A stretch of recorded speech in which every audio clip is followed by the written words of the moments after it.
अस्सलाम वालेकुम नाजरीन। पाकिस्तान और ऑस्ट्रेलिया के दरमियान बॉक्सिंग डे टेस्ट मैच का तीसरे दिन का खेल ख़त्म हो गया है और एक बार फिर ऑस्ट्रेलिया भी डोमिनेट करना शुरू कर दिया। हालांकि आज जो दिन हुआ बड़े मज़े का गेम हुआ। आज एक वक्त ऐसा आया कि जब ऑस्ट्रेलियावी टीम बिल्कुल डाउन हो गई थी तो उस वक्त पाकिस्तानी जो टीम है, पाकिस्तानी प्लेयर्स हैं, उन्होंने कुछ बड़ी गलतियाँ की। और आज आपको भी पता है कि ट्विटर के ऊपर अब्दुल्ला शफीक को बहुत ज़्यादा बुरा भला कहा जा रहा है और उसकी रीज़न्स भी है, उसकी लॉजिक भी है। और इस बात में कुछ जो क्रिकेट फैंस हैं उनका गुस्सा बजा भी है कि वो अब्दुल्ला शफीक को गुस्सा कर रहे हैं उसके ऊपर और बहुत कुछ उनको कहा जा रहा है। और क्यों कहा जा रहा है ये भी मैं आपको थोड़ा सा आगे चल के बताऊंगा। साथ साथ आज माकवा जो कि एक लेजेंड क्रिकेटर्स रहे हैं, कमेंट्री पैनल में शामिल हैं, उन्होंने भी पाकिस्तान के एक प्लेयर के ऊपर इतना गुस्सा किया कि उन्होंने ये तक कह दिया कि यार इसको बाहर निकाल दो। मतलब इतना बड़ा एक किस्म का कह लें कि गलती की है उसने। और साथ साथ पाकिस्तानी बॉलर्स की भी आज बड़ी अच्छी तारीफ़ बनती है कि उन्होंने जिस अंदाज़ में बॉलिंग की है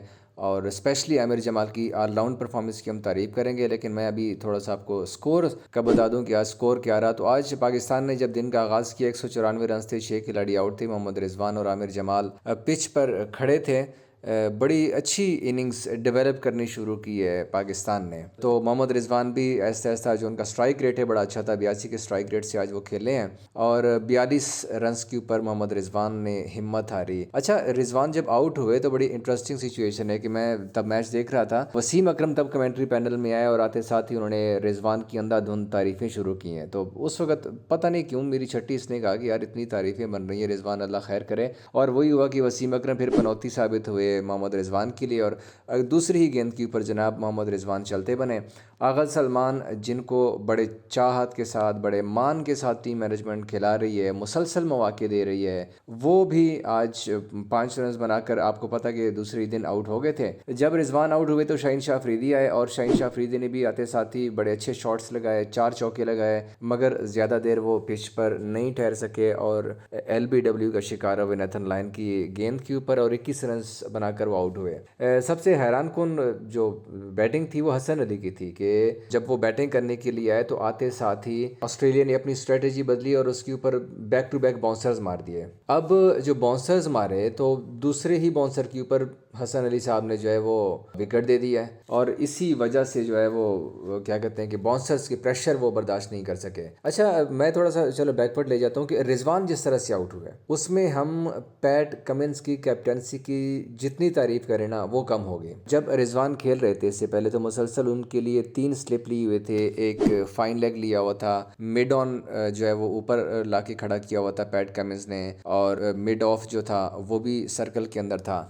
लेकिन जब रिजवान के लिए एकदम पैट कमिंस, जब उनको लगा कि अब रिजवान आउट नहीं हो रहे तो उन्होंने अपनी स्ट्रेटजी चेंज की और डेविड वार्नर को लेके गली के अंदर खड़ा कर दिया, बिल्कुल साथ ही पॉइंट के ऊपर, पॉइंट और गली के सामने रिजवान के बिल्कुल करीब खड़ा कर दिया है। अब पैट कमिंस इस तरह से बॉल दे रहे थे कि मोहम्मद रिजवान ने जैसी फ्लिक हुआ है हल्का सा ऑफ साइड के ऊपर खेलने की कोशिश की है वो डायरेक्ट उन्होंने डेविड वार्नर को कैच पकड़ा दिया। अब इस बात के ऊपर वार्नर भी परेशान नजर आया। आपने अगर मैच देखा है तो उसमें वार्नर भी एक सिग्नल देते हैं पैट कमिंस को कि वो भी परेशान हुए कि ये पैट कमिंस ने ऐसी कमाल स्ट्रेटजी की है कि खुद वार्नर को भी समझ नहीं लगी। जब वार्नर की फील्ड चेंज की है तो तब तो उन्हें लगा कि यार पता नहीं ये क्या करवा रहे हैं। लेकिन पैट कमिंस है और इसीलिए तो आपको पता है कि वो पैट कमिंस हैं, वर्ल्ड कप भी जीत के आए हैं और महा किस्म के प्लेयर माने जाते हैं ऑस्ट्रेलिया के। खैर उसके बाद फिर कोई और ज़्यादा देर विकेट के ऊपर नहीं टिक सका। अमीर हमजा भी 2 रन बनाकर बड़ा शॉट मारने के चक्कर में विकेट गंवा बैठे। लेकिन तारीफ़ बनती है आमिर जमाल की। आमिर जमाल ने 80 गेंदों का सामना किया, 4 चौके लगाए, 1 छक्का लगाया और 33 रन बनाकर नॉट आउट रहे। उन्होंने मोहम्मद रिजवान का पूरा साथ दिया, शाहीन अफरीदी का साथ, हसन का, अमीर उनके साथ, मतलब जो भी बैटर्स आते गए वो आउट होते गए। हालांकि हमें लगा था कि शायद आमिर जमाल इतना अच्छा नहीं खेल सकेंगे। लेकिन खैर जब पाकिस्तान की पूरी टीम 264 रन बनाकर आउट होती है तो ऑस्ट्रेलिया को 54 रन की लीड होती है और इन 54 रन में पाकिस्तान के वो 52 रन एक्स्ट्रा भी हैं जो पाकिस्तान ने दिए थे पहली इनिंग्स में। 54 रन की लीड के साथ ऑस्ट्रेलिया बैटिंग करने आती है तो उस्मान ख्वाजा दूसरी गेंद के ऊपर शाहीन शाह के आउट हो जाते हैं। अब 0 के ऊपर पहली विकेट गिरती है। फिर शाहीन का जो दूसरा ओवर आता है उसमें मानस लबुशेन को शाहीन बड़े खूबसूरत अंदाज से आउट कर देते हैं। 6 रन के ऊपर ऑस्ट्रेलिया की 2 विकेटें गिरती हैं।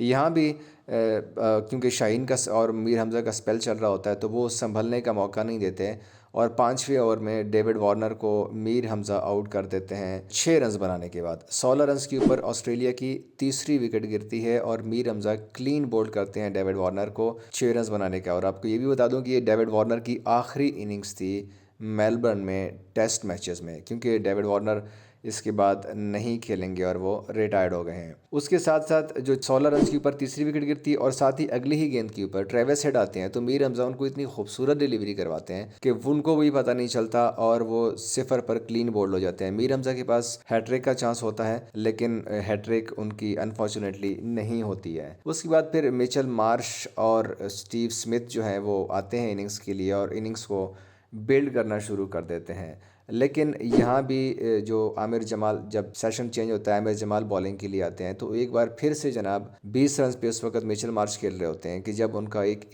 मतलब अब्दुल्ला शफीक ने कैच ड्रॉप किया, बल्कि मैं तो उसको कैच भी नहीं, इंतहाई बेबी सीटर कैच था, बड़ा ही आसान कैच था, वो ड्रॉप कर दिया था। अब इतना आसान कैच ड्रॉप करने के ऊपर कमेंट्री पैनल में उस वक्त कमेंट्री माकवा कर रहे थे, तो वो भी मतलब the greatest ever slip fielder कहते हैं माकवा को, वो भी गुस्से हो गया। उन्होंने कहा कि यार ये इसको स्लिप से हटा दो यार, इतना उन्होंने गुस्सा किया है। साथ में माकवा ने सलमान अली आगा पर भी भड़ास निकाली कि जो ठीक भी लग रही है, क्योंकि सलमान अली आगा पहले स्लिप पे अब्दुल्ला शफीक खड़े थे, दूसरे स्लिप पे साथ उनके सलमान अली आगा थे। माकवा का यही कहना था कि यार आप बिल्कुल रिलैक्स खड़े हुए नज़र आ रहे थे हमें सलमान अली आगा।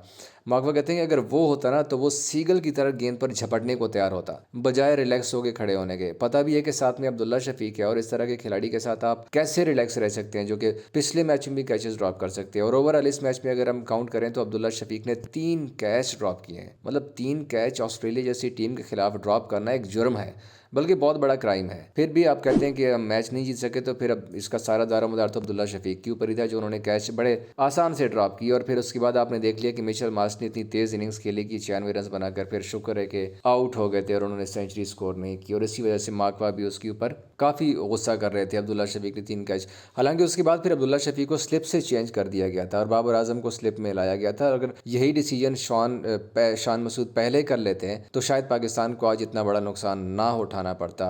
आज जो ऑस्ट्रेलिया ने 187 रन बनाए हैं, तो फिर शायद 187 रन ना बन पाते और पाकिस्तान के पास बड़ा एक गोल्डन अपॉर्चुनिटी थी ये मैच जीतने का। खैर मिचेल मार्श के बाद वो आते हैं, एलेक्स कैरी बैटिंग करने आते हैं, वो अपना स्टीव स्मिथ के साथ इनिंग्स बिल्ड करते हैं, 16 रन बनाकर नॉट आउट हैं। लेकिन बड़े मज़े की चीज़ थी कि शाहीन शाह अफरीदी ने आज आखिरी ओवर, मतलब जब दिन का अख्तिताम हो रहा था, उसमें स्टीव स्मिथ को आउट किया और दिन ख़त्म हो गया। स्टीव स्मिथ 50 रन बनाने के बाद आउट हो गए। अब एलेक्स कैरी के साथ देखते हैं कि कल कौन से बैटर आएंगे इनिंग्स का आगाज़ करने के लिए, क्योंकि आज दिन का अख्तिताम पाकिस्तान के लिए बड़ा अच्छा रहा।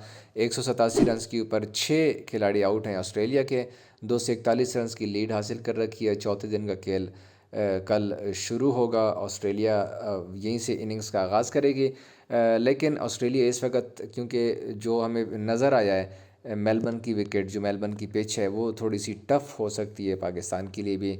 अब देखना ये है कि पाकिस्तान कल अपना किस तरह से टैकल करती है, क्या ऑस्ट्रेलिया की विकेटें जल्दी गिराने में वो कामयाब होते हैं या नहीं होते, क्योंकि पाकिस्तान के लिए ये डू एंड डाई मैच है। अगर ये मैच भी आ जाते हैं तो फिर इस मैच के साथ साथ सीरीज़ भी पाकिस्तान की टीम हार जाएगी।